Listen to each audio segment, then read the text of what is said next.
Hello friends, मेरे YouTube channel पर आपका बहुत बहुत स्वागत है। मैं एक बार फिर उपस्थित हूँ एक नई वीडियो के साथ।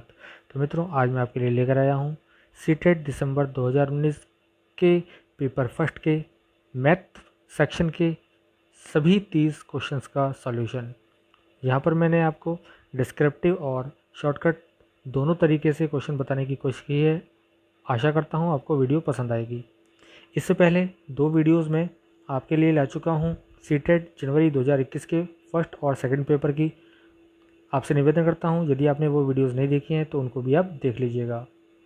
आने वाली परीक्षा ऑनलाइन है। यदि हम पिछले परीक्षाओं के प्रश्न पत्रों का अध्ययन कर लेते हैं तो हमें काफ़ी कुछ सीखने को मिल जाता है, काफ़ी कुछ क्वेश्चंस पता लग जाते हैं, जिनकी प्रैक्टिस करने के बाद हम उनके बेस पर आए हुए सभी क्वेश्चंस कर सकते हैं। तो आपसे निवेदन करता हूँ, पुरानी वीडियोज़ को आप ज़रूर देख लीजिएगा।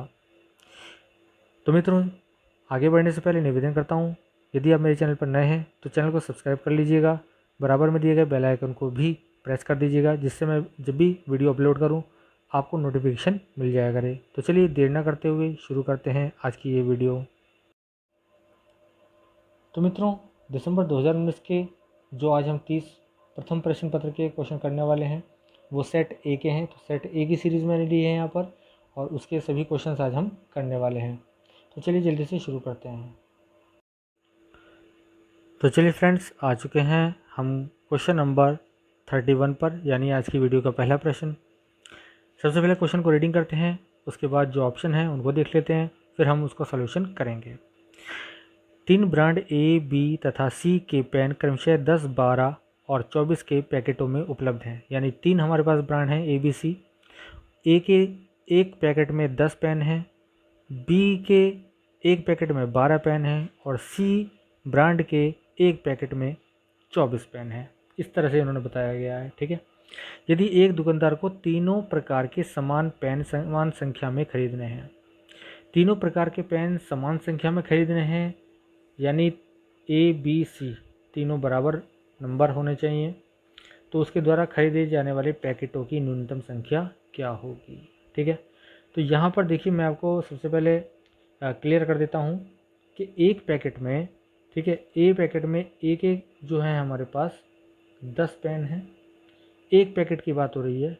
बी के यहाँ पर हमारे पास 12 पेन हैं और सी के एक पैकेट में 24 पेन हैं।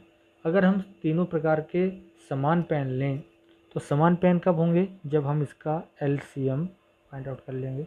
तो 10, 12 और 24 का हमने क्या निकालना है, एलसीएम निकालना है। ठीक है। तो एलसीएम निकाल लिया 10, 12, 24 का, वो आ जाएगा आपका 120। ये आ जाएगा समान संख्या, यानी हमें हर एक पेन जो है 120 की संख्या में लेना होगा। ठीक है। अब देखना है कि जब हम 120 पेन ए, बी, सी तीनों के अलग अलग ब्रांड के 120 पेन खरीदेंगे तो पैकेट कितने आएंगे। तो देखिए, एक पैकेट में, पहले मैं ए की बात कर रहा हूँ। ठीक है। ए के बारे में बात करते हैं। ए के पैकेट, ए के पैकेट। ठीक है। तो ज़रा देखिएगा, तो 120 तो हमें पेन लेने हैं और ए के एक पैकेट में कितने हैं, 10 हैं, तो हमारा पैकेट की संख्या आ गई 12।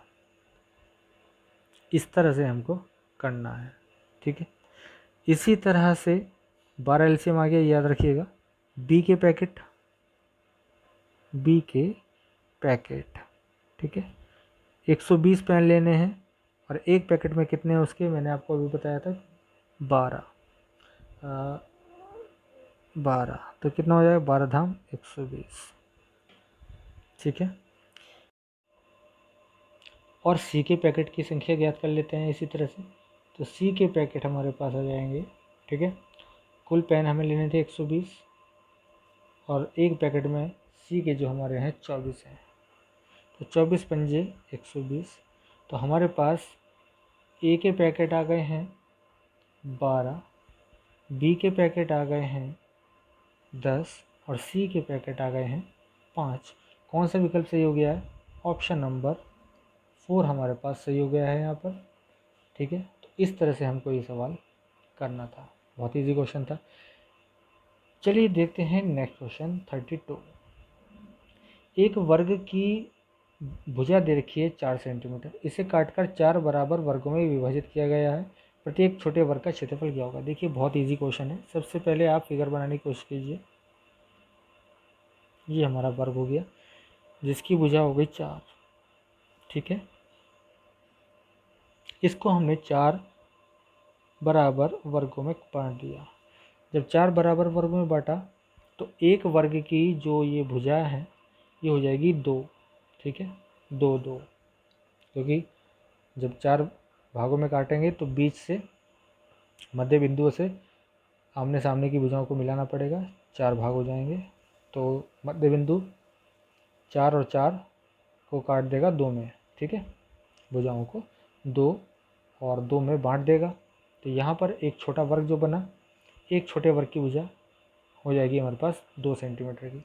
छोटे वर्ग का क्षेत्रफल, ये क्वेश्चन रिटर्न में करने का नहीं है फ्रेंड्स, माइंड में सेटअप है अगर आपके कि ये वर्ग है और जब ये 4 भागों में डिवाइड होगा तो उस छोटे वर्ग की भुजा 2 हो जाएगी, तो आप बहुत इजीली कर पाएंगे। रिटर्न करने में थोड़ा टाइम लग जाता है, कोशिश कीजिए माइंड का यूज़ करें। हम ओरल करने की कोशिश करेंगे, आपका टाइम भी बचेगा और क्वेश्चन भी जल्दी हो जाएगा। चलिए देखते हैं। तो छोटे की हमें भुजा पता लग गई और वर्ग का क्षेत्रफल क्या होता है। तो छोटे वर्ग का क्षेत्रफल के लिए फॉर्मूला लगाएंगे भुजा की घात 2 यानी साइड स्क्वायर। तो जो एरिया आएगा वो आ जाएगा 2 स्क्वायर यानी 2 × 2 और ये 4 सेंटीमीटर स्क्वायर। तो 4 सेंटीमीटर स्क्वायर हमारा जो ऑप्शन है वो है नंबर 1, ऑप्शन नंबर 1, ठीक है, ठीक है, ऑप्शन हमारा 1 सही हो जाएगा। तो ये क्वेश्चन भी बहुत इजी था, है ना। तो चलिए देखते हैं नेक्स्ट क्वेश्चन को। तो चलिए फ्रेंड्स, हम आ चुके हैं क्वेश्चन नंबर 33 पर। तो सबसे पहले क्वेश्चन को रीडिंग करते हैं। निम्नलिखित में से कौन सा कथन सत्य नहीं है यानी सही नहीं है। 4 आपको विकल्प दे रखे हैं यहाँ पर। पहला है सभी अभाज्य संख्या विषम संख्या होती हैं। दूसरा, अभाज्य संख्याएं अपरिमित रूप से अनेक होती हैं। अभाज्य संख्याओं के केवल 2 गुणनखंड होते हैं और 1 अंक वाली केवल 4 अभाज्य संख्या हैं, ये हमें बताना है। तो चलो देखिएगा कौन सा इसमें से सही नहीं है। सबको हम टेस्ट करते जाते हैं, मैं आपको डिस्क्रिप्शन में बताता जाता हूँ क्या करना है। पहला देखिए, सभी अभाज्य संख्याएं विषम होती हैं। अभाज्य संख्या कहाँ से स्टार्ट होती हैं? 2 से। 2 3 5 7 और ये जो 2 है ये क्या है? सम अभाज्य संख्या है, सबसे छोटी सम अभाज्य संख्या है। और यहाँ पहले वाले विकल्प में हमसे कह रहा है सभी अभाज्य संख्या विषम होती हैं, जबकि हमारे पास सम भी होती है। तो यही वाला सवाल, यही वाला जो पॉइंट है ये हमारा गलत है। यानी गलत का मतलब ऑप्शन हमारा कौन सा सही हो गया? फर्स्ट वाला सही हो गया, है ना। सभी अभाज्य संख्याएं विषम होती हैं, ये बात गलत है, इसका मतलब ये सही नहीं है। तो ऑप्शन कौन सा सही हुआ? फर्स्ट वाला। तो हम जो टिक लगाएंगे फर्स्ट वाले पे टिक लगाएंगे। लेकिन सेकंड, थर्ड, फोर्थ के भी मैं आपको डिस्क्रिप्शन बता देता हूँ। अभाज्य संख्या अपरिमित रूप से अनेक होती हैं। देखिए अभाज्य संख्याएं कहाँ से शुरू होती हैं? 2 से। पहले 2 आया, फिर 3 आया, फिर 7 आया, ठीक है, फिर 11 आएगा, फिर 13 आएगा, अप टू सो ऑन, ऐसे ही चलते चले जाएंगे। यानी हम उनको काउंट नहीं कर सकते। तो दूसरा वाला तो हमारी बात सही है, ठीक है। हमें क्वेश्चन में पूछेगा कौन सा सही नहीं है, तो सही तो सेकंड वाला ठीक है। इसी तरह थर्ड वाला भी सही है, क्योंकि अभाज्य संख्याओं के केवल 2 गुणनखंड होते हैं, आप जानते हैं, एक वो खुद और एक, ठीक है, और दूसरा 1 अंक वाली केवल 4 अभाज्य संख्याएं। तो मैंने अभी आपको लिख के 2 3 5 7 बताया था। केवल ये ही 4 संख्याएं 1 अंक की होती हैं जो कि अभाज्य हैं। तो हमारा सेकंड, थर्ड और फोर्थ ऑप्शन जो है सही हैं। कौन सा सही नहीं है? केवल पहला वाला सही नहीं है, ठीक है। तो हमारा ऑप्शन फर्स्ट इसका आंसर हो जाएगा क्वेश्चन नंबर 33 का। चलिए बात करते हैं क्वेश्चन नंबर 34 की। वह संख्या जो 1 से 10 यानी 1 और 10 दोनों को सम्मिलित किया गया है सभी संख्याओं से विभाज्य होगी। तो 1 से 10 तक की जो आपके पास संख्या होती हैं, देखिए 1 2 3 4 5 6 7 8 9 10 ये संख्या होती हैं। अब ये कह रहा है कि हर एक से विभाजित होगी, ठीक है। 1 से 10 तक को सम्मिलित किया और वो संख्या कौन सी होगी जो इसमें होगी, ठीक है, 1 से 10 तक सबसे विभाजित होगी। देखो इनमें कौन कौन से ऐसे गुणनखंड हैं जो फैक्टर्स हैं जो गुणज में भी हैं। तो एक तो 2 है, देखो 2 है, 3 है, 5 है और 7 है। 2 का गुणज 4 है, 3 का गुणज हमारे पास 9 है। 2 से कटने वाली 6 4 हो गया, 6 हो गया, 8 हो गया। 3 से कटने वाली हमारे पास हो गई, है ना। 2 से कटने वाली कौन कौन सी हो गई, 2 हो गई, 4 हो गई, 6 हो गई, 8 हो गई, ठीक है। और 3 से कटने वाली कौन सी हो गई, 3 हो गई, 6 हो गई, 9 हो गई, ठीक है। और एक 10 भी हुआ। तो ऊपर तो संख्या 2 से कटने वाली हमारे पास कितनी संख्या है, 3 तो 5, और ये 1 2 3 ये कटने वाली हमारी किससे, 3 से। अब 1 से कटने वाली कौन सी हैं, 1 से कटने वाली सारी हैं। यानी हमारे पास 1 से लेकर 10 तक कौन कौन सी ऐसी संख्याएं हैं, 1 से तो सभी कटेंगी। तो ऐसी कौन कौन सी संख्या हैं जो निश्चित रूप से हमें छोटे गुणनखंड में मिल जाएगा। तो वो हो गई 2 से कटने वाली, 3 से कटने वाली, 5 से कटने वाली और 7 से कटने वाली। यानी 1 से 10 तक सभी संख्याओं से वो संख्या कटेगी जो 2 3 5 7 से कट जाएगी, ठीक है। 2 से कटेगी तो डेफिनेटली वो 4 से कटेगी तो 2 से भी कट जाएगी, ठीक है। 6 से कटने वाली होगी तो 6 हमें पता है 6 से कौन कौन संख्या कटती हैं, जो 2 और 3 दोनों से कटती हैं, ठीक है। 10 से कटने वाली कौन सी होती हैं, जो 2 से और 5 से सब कटती हैं, ठीक है। इसी तरह से हमें निकालना है। तो क्या करेंगे, हम क्या करते हैं, 2 × 3 × 5 × 7 इसको फाइंड आउट कर लेते हैं। कितना आ जाएगा ये, 210। यानी वो जो संख्या होगी जो 1 से 10 तक सभी संख्याओं से कटेगी, 2 3 5 7 की मल्टीप्लाई यानी 210 का गुणज होगी, फैक्टर होगी कोई। समझ गए बात को। अब आपको क्या करना है, ये जो 4 विकल्प दे रखे हैं इनमें देखना है 210 का गुणज कौन सा होगा। देखिए पहले 2 ऑप्शन तो वैसे ही गलत हो गए, क्योंकि 210 से 10 और 100 कटते ही नहीं है। बात आई 604 की, 604 बटे 210 करोगे पूरा पूरा नहीं कटेगा, ठीक है, पूरा पूरा नहीं कटेगा। 2520, अब बात कर लेते हैं 2520 की, और यहाँ से 210 से हम भाग करते हैं, आ जाएगा 12। यानी क्या हुआ, ऑप्शन नंबर हमारा 4 सही हो जाएगा। तो 2 3 5 7 की जो मल्टीप्लाई आई उसका एक गुणज होगा जो भी संख्या हो, क्योंकि वो संख्या 1 से लेकर 10 तक सभी संख्याओं से विभाजित है। तो 210 का फैक्टर हमने निकाल लिया कि क्या होगा, अगर वो पूरा पूरा कट जाता है कोई संख्या तो वो हमारे पास आ जाएगी संख्या। तो 2520 हमारा ऑप्शन ऐसा था जो 210 से पूरा पूरा कट गया 12 टाइम्स। तो ये संख्या हमारी वो संख्या होगी जो 1 से लेकर 10 तक सभी संख्याओं से विभाजित हो जाती है। ऑप्शन नंबर 4 सही हो गया है।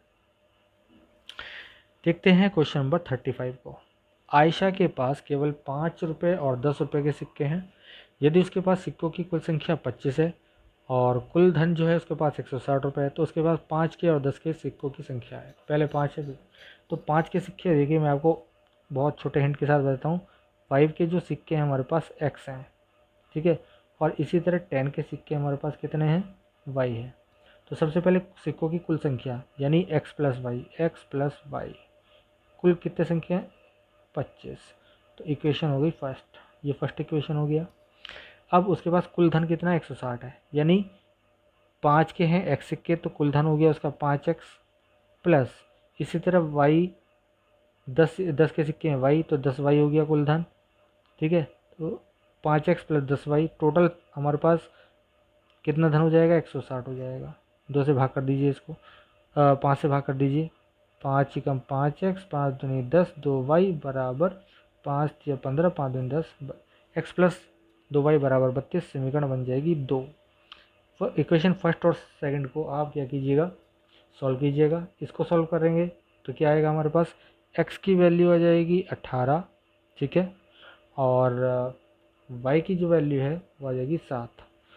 तो हमारे पास ये ऑप्शन कहाँ मैच होगा, तो ये मैच हो जाएगा क्वेश्चन नंबर इसका विकल्प नंबर 1 से, ठीक है।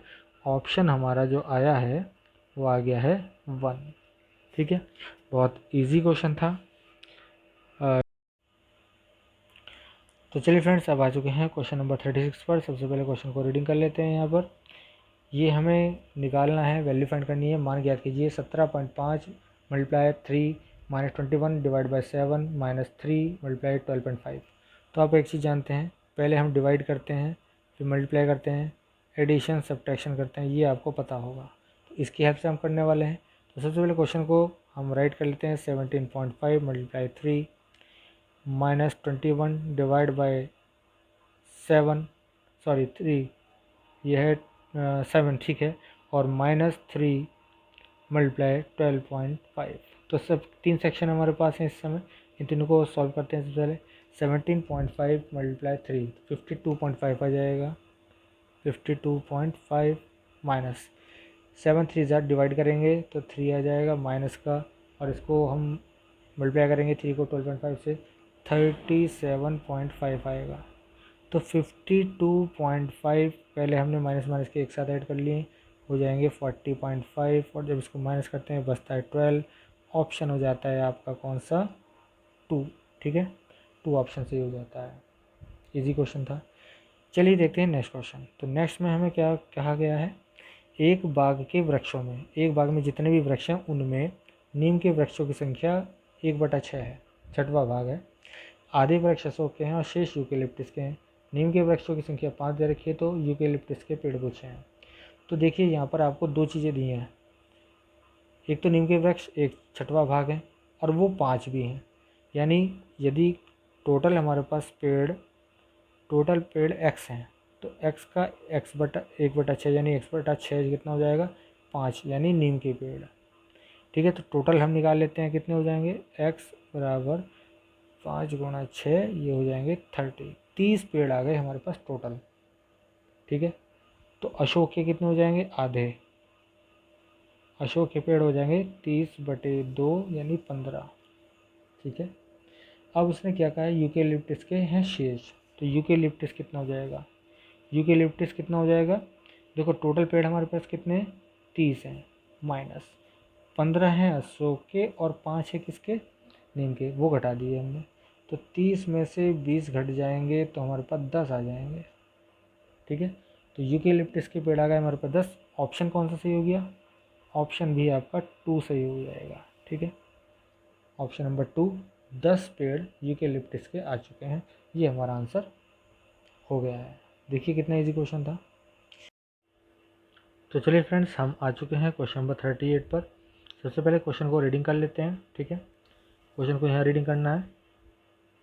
38 क्वेश्चन है, एक रेलगाड़ी दिल्ली से 29 अगस्त 2019 को 16:30 बजे प्रस्थान करती है, 16:30 यानी शाम के 4:30 बजे, और गंतव्य स्थान 31 अगस्त को पहुंचती है सुबह 8:45 पर। यात्रा का कुल समय पूछा गया है।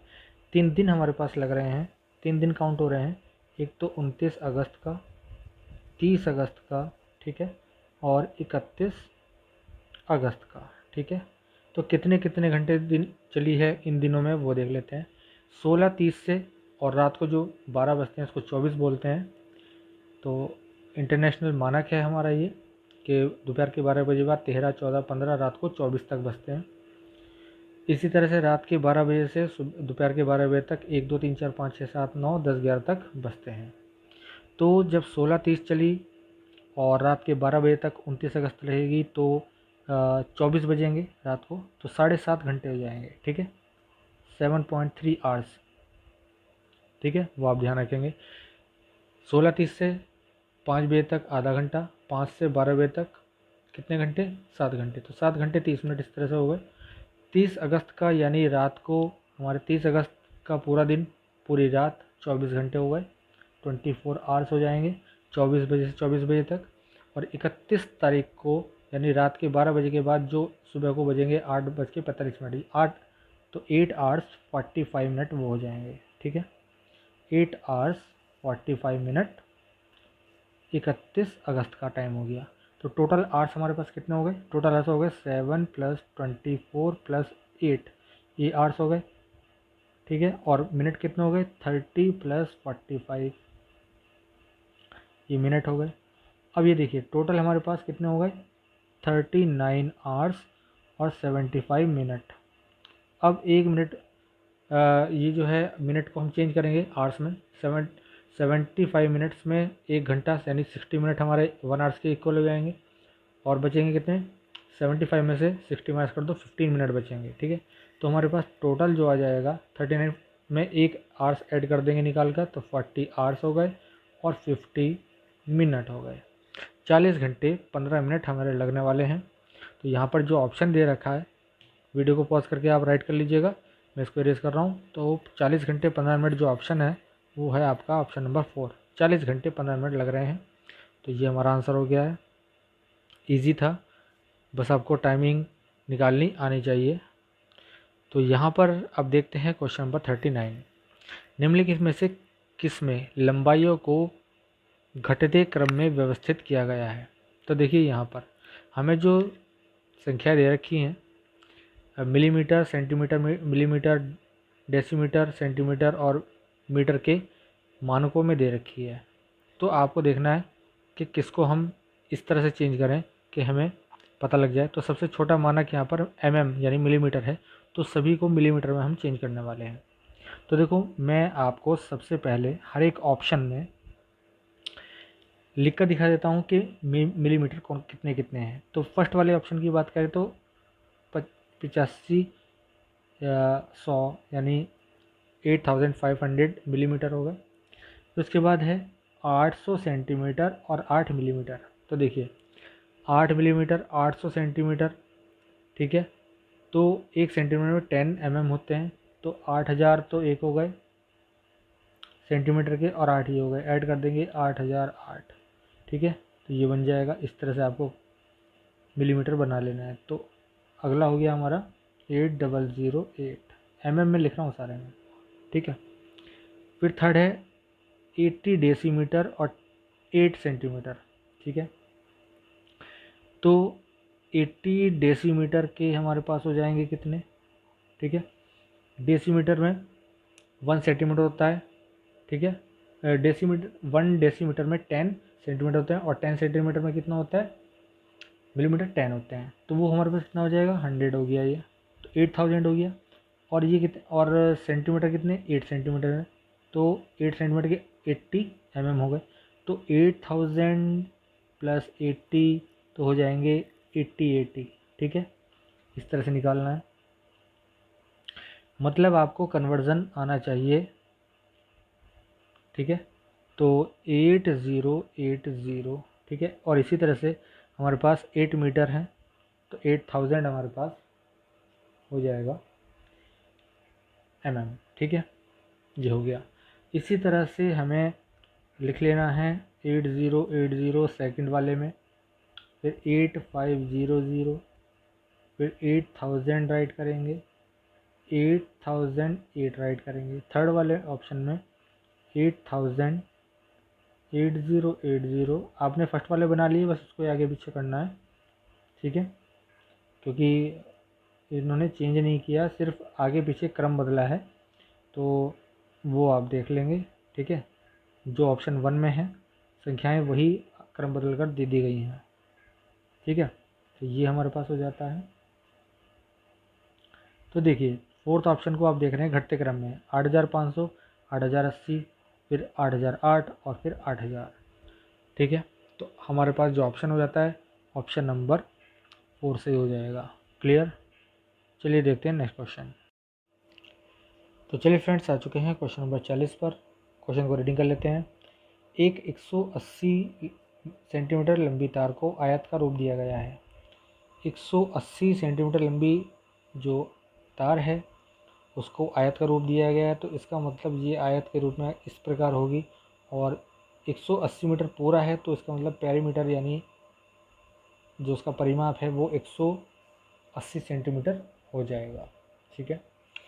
यदि आयत की चौड़ाई दे रखी है आपको 30, चौड़ाई का मतलब बी, ब्रेथ 30 सेंटीमीटर, तो उसकी लंबाई क्या है। तो आप जानते हैं पेरीमीटर का फॉर्मूला होता है 2L + B, ठीक है।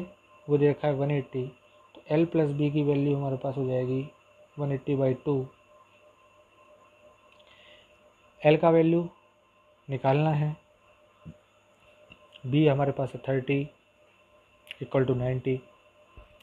तो L की वैल्यू आ गई 90 - 30, कितना हो जाएगा 60 हो जाएगा। बस ये हमारा ऑप्शन हो गया, ऑप्शन नंबर 2, ठीक है। ऑप्शन 2 हमारा सही हो जाएगा। बहुत इजी क्वेश्चन था फ्रेंड्स। चलिए देखते हैं नेक्स्ट क्वेश्चन। क्वेश्चन नंबर 41, कक्षा 11 के कुछ छात्रों को 44 लिखने को कहा गया तो कुछ ने 404 लिखा। अध्यापक के रूप में आप इसको कैसे संबोधित करेंगे? तो 4 विकल्प आपको यहाँ पर दिए गए हैं। उनकी कॉपियों में सही लिखेंगे, उन्हें मूर्त पदार्थ से विनिमय नियम सिखाएंगे, उनको समूह में रखेंगे जिन्होंने सही लिखा है, या उन्हें सही उत्तर प्राप्त करने के लिए कहेंगे। देखिए यहाँ पर आपका ऑप्शन नंबर 2 सही है। क्या है कि जो चीज़ हमें लिखना है, जो उसके नियम हैं, जो उसकी परिभाषाएं हैं, वो उन्हें बतानी पड़ेंगी। जैसे 44 में इकाई और दहाई यानी वंस और टेंस होते हैं। उन्होंने 404 लिखा तो उन्हें बताना पड़ेगा कि वंस, टेंस और 100 उन्होंने कहाँ तक लिख दिया? 100 तक लिख दिया। डिजिट जो रीडिंग करने का तरीका होता है, तो ये उन्हें पता होना चाहिए, तो वो आप उनको बताना पड़ेगा। तो वो क्या है? उनको मूर्त पदार्थ से विनिमय नियम बताना पड़ेगा। तो ये ऑप्शन इसका 41 का 2 सही हो जाएगा। ठीक है, देखते हैं नेक्स्ट 42 देखते हैं। 42 में कह रहा है गणित के प्राथमिक पाठ्यक्रम में प्रतिचित्रण का परिचय देने का मुख्य प्रयोजन क्या है? पहला है त्रिविम विचार क्षमता को प्रोत्साहन देना, अनुपातिक विवेचन को प्रोत्साहन देना, विषय को सरल रुचिकर बनाना, संख्याओं की नीरसता को समाप्त करना। तो ABCD में से कौन कौन से सही हो सकते हैं उसको हम देखते हैं। तो इसका जो ऑप्शन नंबर 3 है वो सही है। A और B इसका दोनों सही हैं। ठीक है, A और B ऑप्शन सही हैं, तो ऑप्शन 3 हमारा सही हो जाएगा। ठीक है, चलिए देखते हैं नेक्स्ट क्वेश्चन। अगला क्वेश्चन है 43, NCF यानी राष्ट्रीय पाठ्यचर्या 2005 के ऊपर दिया क्वेश्चन है। इस टॉपिक को हर बार लिया जाता है, चाहे पेपर 1 हो पेपर 2 हो। NCF 2005 का प्रश्न हर बार पूछा जाता है। NCF 2005 पर मैं एक वीडियो ऑलरेडी पहले बना चुका हूँ, आप मेरे चैनल पर उस वीडियो को जाकर देख सकते हैं। NCF 2005 के लगभग सभी क्वेश्चन वहाँ पर मैंने कवर किए हैं, कोई भी क्वेश्चन छूट कर नहीं जाएगा। आप उसको यदि तैयार कर लेते हैं तो NCF से रिलेटेड, NCF 2005 से रिलेटेड जो भी प्रश्न आएगा वो आप इजीली कर पाएंगे। तो चलिए देखते हैं यहाँ पर 43 क्वेश्चन में क्या कहा गया है। NCF राष्ट्रीय चर्चा 2005 के अनुसार निम्न में से कौन से विषय प्राथमिक विद्यालय में गणित पाठ्यक्रम का भाग नहीं है? तो ये तो बहुत आसान है। अनुपात के जो सवाल हैं वो प्राथमिक विद्यालय में गणित का पाठ्यक्रम में शामिल नहीं किए गए हैं। ठीक है, चलिए देखते हैं नेक्स्ट क्वेश्चन को। क्वेश्चन नंबर 44, सूत्र का प्रयोग किए बिना अध्यापक निम्न में से किन साधनों शिक्षण अधिगम सामग्री का प्रयोग यह दर्शाने के लिए कर सकता है कि वह विभिन्न आयामों वाले 2 आयतों का क्षेत्रफल समान हो सकता है? यानी एक टीचर जो है 2 आयामों वाले आयतों का क्षेत्रफल समान होता है, यानी लेंथ ब्रेथ अलग अलग हों लेकिन उनके जो क्षेत्रफल हैं वो समान हो सकते हैं। तो वो किस तरह से किन किन चीज़ों का इस्तेमाल करके बता सकता है? पैमाना, ग्राफ पेपर, धागा, टाइल, ये आपको दी गई है। ठीक है, तो यहाँ पर देखिए ग्राफ पेपर का यूज़ करके और टाइल्स का यूज़ करके, क्योंकि ये दोनों हमारी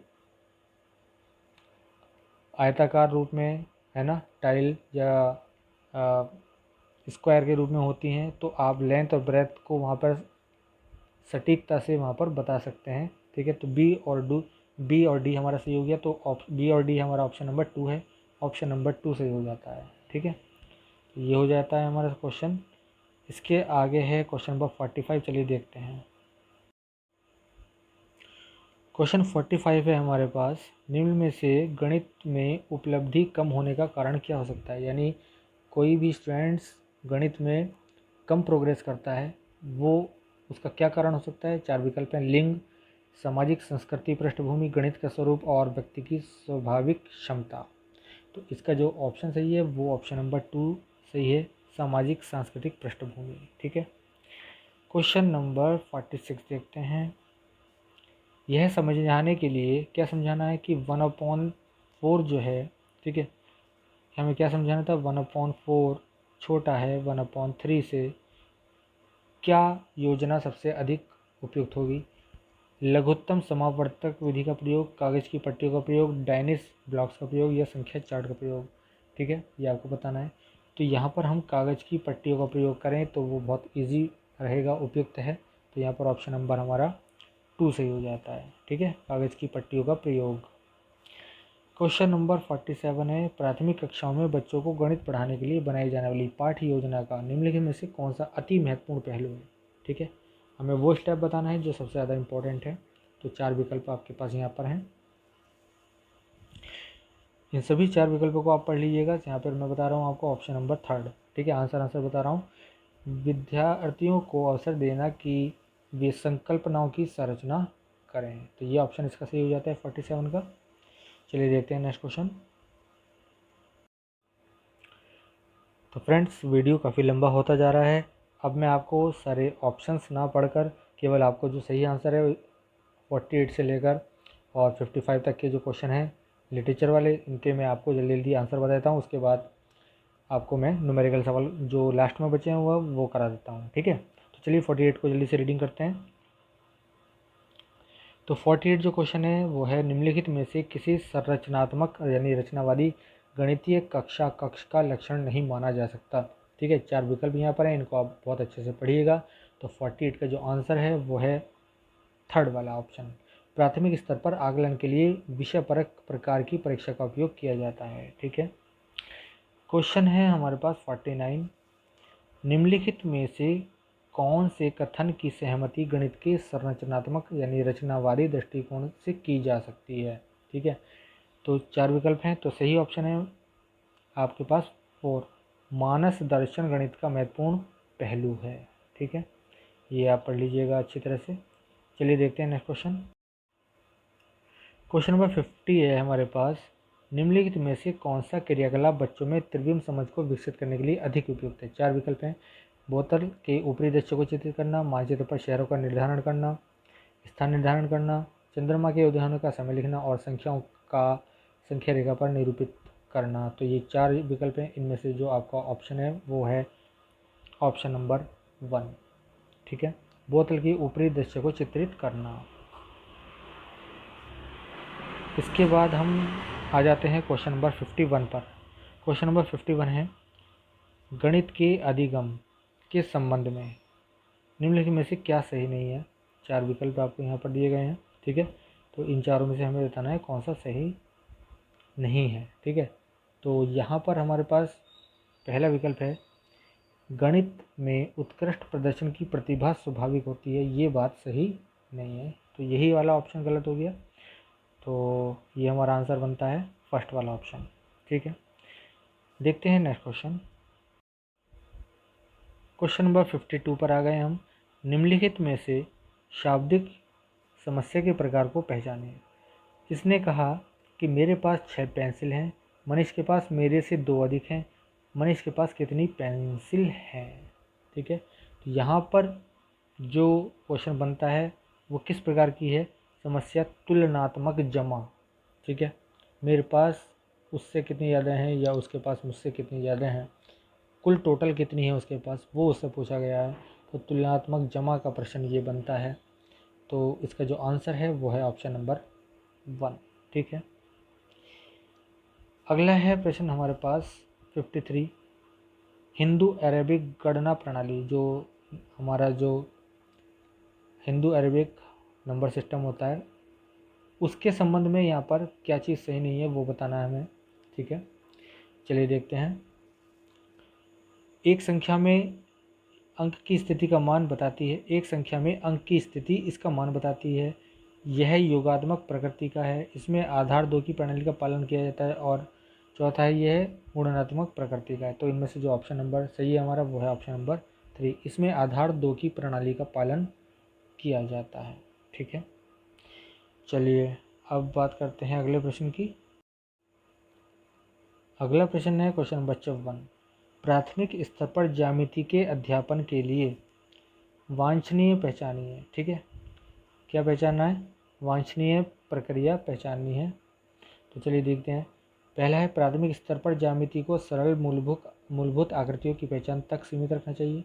दूसरा है, अध्यापक को प्रारंभ में सरल आकृतियों की स्पष्ट परिभाषा देनी चाहिए और उदाहरण दिखाने चाहिए।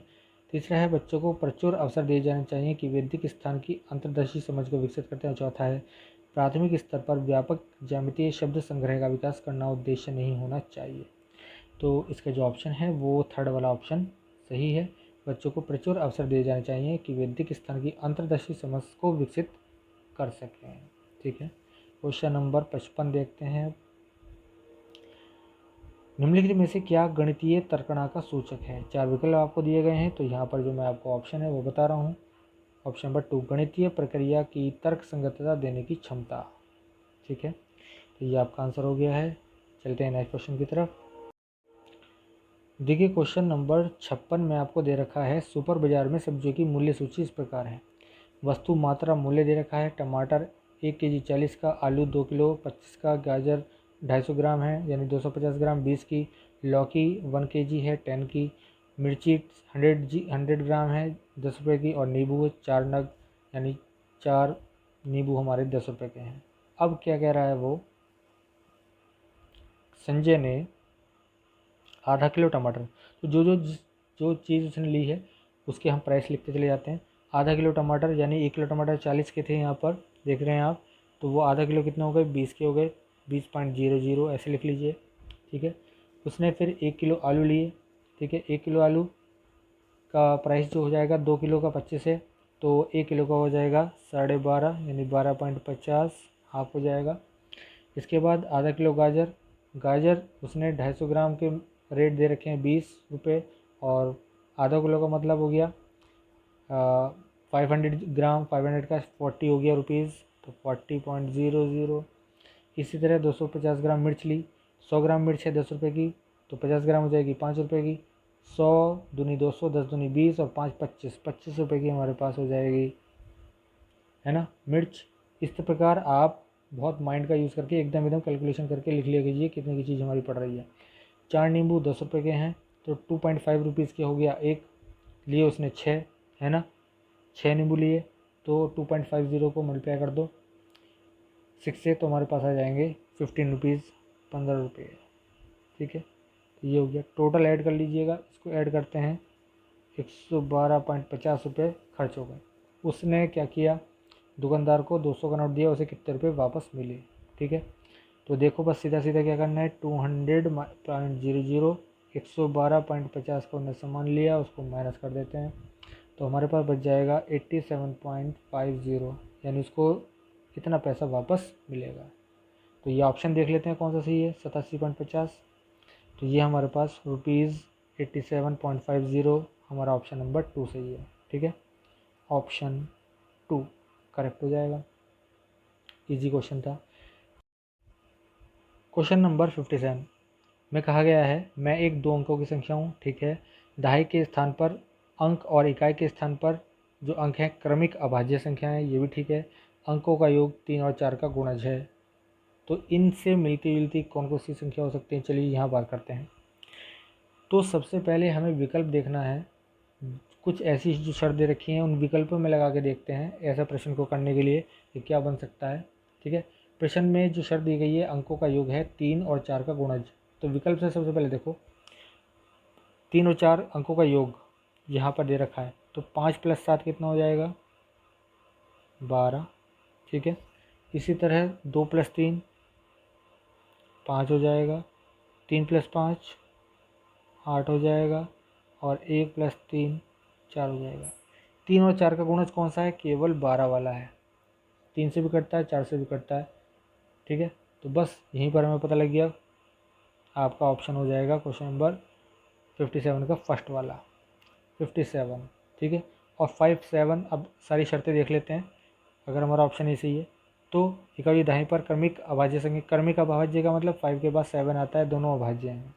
ठीक है, तो हमारा जो ऑप्शन नंबर 1 सेटिस्फाई हो जाता है। ठीक है, चलिए अब करते हैं बात 58 क्वेश्चन की। एक रेलवे स्टेशन पर कार पार्किंग की पार्किंग दर जो दे रखी है वो इस तरह से लिखी हुई है यहाँ पर, कि यहाँ पर इसको पढ़ लीजिएगा बहुत अच्छी तरह से आप कि क्या क्या दे रखा है, इसके आधार पर हमें जो है आंसर देना है। तो यहाँ पर क्या कह रहा है, राजीव ने अपनी कार को 7 AM यानी सुबह 7 बजे खड़ा किया, उसी दिन लेने के लिए 4:30 पर आ गया, कितने रुपए देने पड़ेंगे। तो देखो सुबह 7 बजे से और 12 बजे तक, ठीक है, कितने घंटे हो जाते हैं, 5 घंटे, है ना। और दोपहर 12 बजे से 4:30 बजे तक कितने घंटे हो जाते हैं? 12 से 4:30 तक 4 आवर्स 30 मिनट हो जाते हैं। टोटल टाइम हो गया हमारे पास 9 आवर्स 30 मिनट, ठीक है। तो यहाँ कंडीशन देख लें 9 घंटे की कंडीशन कहाँ रही है। तो यहाँ पर देखिए 8 घंटे से ऊपर और 12 घंटे तक 150 रुपये देने पड़ते हैं। तो सीधा सीधा हमारा आंसर हो जाएगा 150 रुपये, ठीक है। तो ऑप्शन हमारे पास 150 रुपये, यानी ऑप्शन नंबर 2 सही हो गया है। बहुत ईजी क्वेश्चन था, इसमें कुछ करना ही नहीं था, है ना। तो बस ये हमारा आंसर हो गया है। चलिए देखते हैं नेक्स्ट क्वेश्चन। अब चलिए बात करते हैं क्वेश्चन नंबर 51 की। आरोही क्रम में व्यवस्थित करने पर निम्नलिखित में से कौन सी संख्या तृतीय स्थान पर होगी। तो ये जो हमें संख्या दे रखी है इनको हमें आरोही क्रम में लिखना है, ठीक है। तो आरोही क्रम देखिए, चलिए सबसे पहले मैं लिख देता हूँ। सबसे छोटी संख्या हमारे पास 7.07, फिर हमारे पास है 7.70, फिर हमारे पास 7.707, फिर 7.007, ठीक है। ये संख्या दे रखी है ना। 0.77 ये संख्या दे रखी है। तो इसको जब आरोही क्रम में लिखेंगे तो आरोही क्रम होता है छोटे से बड़े की तरफ, है ना। तो हम जब लिखेंगे तो ये आ जाएगा 0.77 सबसे छोटी, 7.007 उससे बड़ी, 7.07 उससे बड़ी, 7.70 उससे बड़ी, और 7.707, ठीक है, उससे बड़ी। तो थर्ड स्थान पर हमारे आ गई 7.07। तीसरे नंबर पे ये फर्स्ट हो गया, सेकंड हो गया, थर्ड हो गया। 7.07 ऑप्शन नंबर थर्ड सही हो गया, ऑप्शन थर्ड, ठीक है। इजी क्वेश्चन था। चलिए लास्ट क्वेश्चन है आज की वीडियो का, इसको भी देख लेते हैं। क्वेश्चन में कहा गया है एक 5 अंकों की संख्या है, ठीक है। चलिए 5 अंकों की संख्या मैं डैश लगा देता हूँ यहाँ पर 1 2 3 4 5। इससे आपको इजीली मैं समझा सकता हूँ। देखिए ध्यान से देख लीजिएगा। ये कह रहा है 5 अंकों की संख्या है, दहाई के स्थान का अंक 8 है। तो दहाई के स्थान पर दहाई का अंक हो गया 8, यहाँ पर लिख दिया हमने इसको, ठीक है। दहाई का अंक हो गया 8। अब कह रहा है इकाई के स्थान का अंक दहाई के स्थान का 1/4 है। इकाई का अंक यानी पहला, तो 8 का 1/4 कितना हो जाएगा? 8 गुणा 1/4 यानी 4 दूनी 8, कितना आ जाएगा? 2। ये भी आ गई हमारे पास संख्या। अब कह रहा है कि हज़ार का स्थान जो है 0 है, ठीक है। 1000 के स्थान का अंक 0 है। तो इकाई, ठीक है, इकाई, दहाई, सैकड़ा, हज़ार, 1000 पे 0 तो यहाँ 0 हो गया, ये भी सही हो गया, ठीक है। सीरीज से चल रहे हैं, जो वो कहता जा रहा है हम करते जा रहे हैं। 100वें स्थान का अंक इकाई के स्थान का दुगुना है। 100वें स्थान इकाई दहाई सैकड़ा यानी तीसरे नंबर का, ठीक है। तो कितना हो जाएगा वो? इकाई के स्थान का दुगुना, इकाई का स्थान था 2, 2 दूनी 4 हो जाएगा, ठीक है। सैकड़े वाला, समझ गए, ये सैकड़ा है 100वां स्थान। और जो लास्ट वाला है 10,000 वाला, और 10,000वें स्थान का अंक इकाई का तिगुना, तो 2 तिया 6, ये आ गया। तो हमारे पास संख्या बन गई 60482, 60482। ये हमारा ऑप्शन नंबर 4 सही हो गया, ठीक है। ऑप्शन 4 करेक्ट हो गया। तो फ्रेंड्स आज हमने 30 क्वेश्चन किए हैं और कुछ क्वेश्चन मैंने आपको डिस्क्रिप्टिव बताए हैं, शॉर्टकट करने का तरीका भी बताया है। आई होप आपको वीडियो पसंद आया होगा। आज के सभी क्वेश्चंस के जो आंसर हैं उनकी पीडीएफ मैं इस वीडियो के डिस्क्रिप्शन में लिंक के माध्यम से प्रोवाइड करा रहा हूँ। आप वहाँ से डाउनलोड करके अपने नोट्स बना सकते हैं, ठीक है। और चलते चलते निवेदन करता हूँ, यदि आपने चैनल सब्सक्राइब नहीं किया है तो चैनल को सब्सक्राइब करें। यदि आपको वीडियो पसंद आई है तो वीडियो को लाइक शेयर ज़रूर कीजिएगा। तो मिलता हूँ अगली वीडियो में नए क्वेश्चंस के साथ। तब तक के लिए आपका बहुत बहुत धन्यवाद।